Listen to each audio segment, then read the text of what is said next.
Você sabe a diferença entre um medo e uma fobia? Eu sou o Thiago Santoli e nesse vídeo eu vou te mostrar como identificar e vencer esse problema.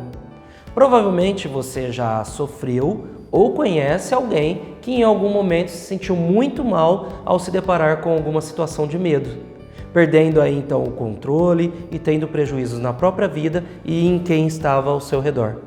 Segundo o Conselho Brasileiro de Psiquiatria, cerca de 13% dos brasileiros sofrem com alguma fobia, totalizando aí 26 milhões de pessoas só em nosso país.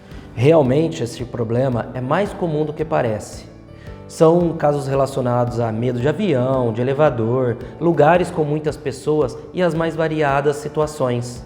Em alguns casos, esse medo acaba acontecendo por mais de um motivo e gera grandes transtornos na vida dessa pessoa. É comum que o fóbico, que passa por uma fobia, saiba que esse medo exagerado não é muito lógico e mesmo assim ele não consiga controlar. Isso acontece porque uma fobia tem relação direta ao nosso sistema límbico e a razão está relacionada ao nosso córtex pré-frontal. Ou seja, não é uma questão racional, e sim emocional. E há um processo lógico de criação da nossa mente inconsciente. Mas o que vai diferenciar então o medo de uma fobia?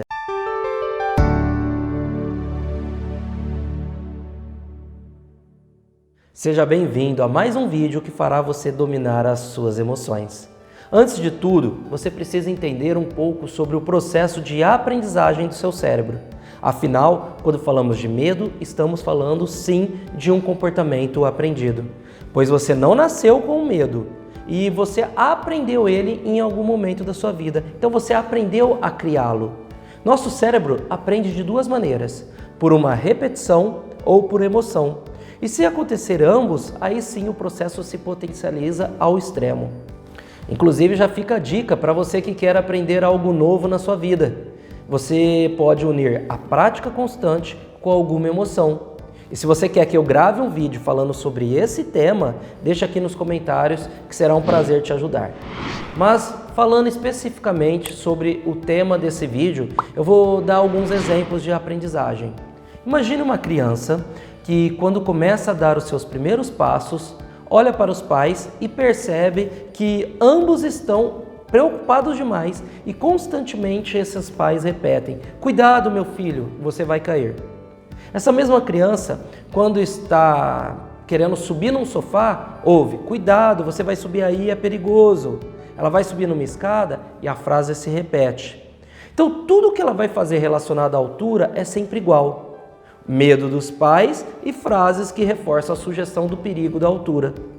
Em um certo momento, pela repetição, o cérebro começa a correlacionar tudo que envolve o mesmo contexto e cria uma nova programação, instalando aí o medo instalado com sucesso. Se você está gostando desse conteúdo, já curte, já salve e já compartilha. Assim você pode assistir depois o mesmo conteúdo e vai ajudar com que eu alcance mais pessoas. E agora vamos falar do aprendizado por pico de emoção. A situação, o exemplo que eu quero te dar é a seguinte. Um dia você vai atravessar a rua, algo que você já faz com tranquilidade, porém neste momento um carro desgovernado quase te atropela. O susto é tão grande que imediatamente o seu cérebro cria uma relação entre o perigo e atravessar a rua. Mais uma vez, pode ser feita uma correlação e a partir deste momento inicia-se um processo de medo ao atravessar a rua. E será que esse medo aprendido é um problema? Sim e não. Vai depender se ele está gerando algum tipo de transtorno, que é quando determinado comportamento não está sendo funcional para aquela situação. Para ficar ainda mais claro, vamos pensar que o medo em si ele não é ruim. Afinal, graças a ele, eu não vou pular de um prédio, graças a ele, eu tranco as portas da minha casa quando eu vou dormir e muitos outros benefícios que podem ser obtidos graças ao medo. Porém, ele passa a ser disfuncional quando acontece em uma situação inapropriada ou quando acontece com muita frequência ou o nível de intensidade das sensações que eu tenho causa algum tipo de transtorno em mim ou em quem está ao meu redor. Segundo a psicologia, uma fobia é um tipo de transtorno da ansiedade e é caracterizado por esse medo irracional. Então já entendemos que o medo é lógico e racional e que a fobia não segue essa mesma lógica e isso acaba causando respostas irracionais. Então eu posso dizer que uma fobia tem relação direta com o processo criativo que ativa no meu cérebro um sistema de defesa. Isso gera reação de luta e fuga do seu sistema límbico. E como consequência você acaba tendo sensações fisiológicas, como suor excessivo, palpitação, aperto no peito, desespero e por aí vai. Eu não vou aprofundar muito nesse tema, mas se você quiser que eu grave um vídeo explicando apenas sobre reação de luta e fuga, escreve aí nos comentários que também será um prazer trazer esse conteúdo para você. Mas em resumo, o que faz o medo uma fobia é a falta de controle sobre o racional. E depois de inúmeras sessões como terapeuta, eu percebi um padrão nas pessoas fóbicas. Elas não têm medo do fato ou do objeto em si. Na verdade, o que acontece é um medo do desconhecido, ou seja, do que é criado, da situação e do algo inesperado que possa acontecer. Para ficar mais claro, pense nessa situação. Duas pessoas esperam um elevador. Uma, por medo, assim que a porta se abre, ela confere se o mesmo está ali e então ela entra.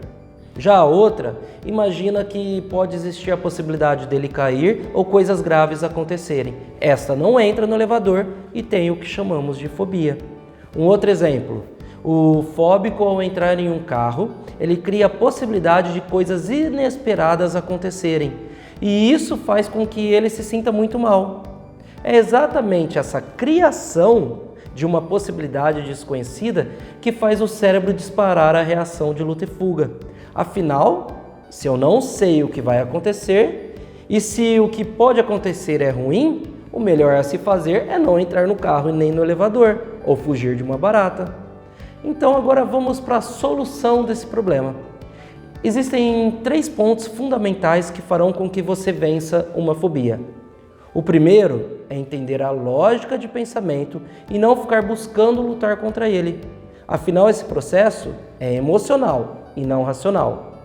Depois, é hora de criar recursos mentais que te farão criar possibilidades positivas.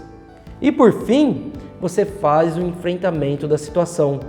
Nesse momento, você começa a se imaginar vencendo o desafio e conquistando uma nova possibilidade quando o objeto ou situação fóbica surgir. Infelizmente, a gente não aprende a trabalhar assim quando criança com a nossa mente. Então nós sofremos por anos por conta de algo que racionalmente a gente sabe que não é o ideal. Como te disse no início do vídeo, é um processo de aprendizagem. Então, se você aprendeu a ter uma fobia, pode aprender a não tê-la.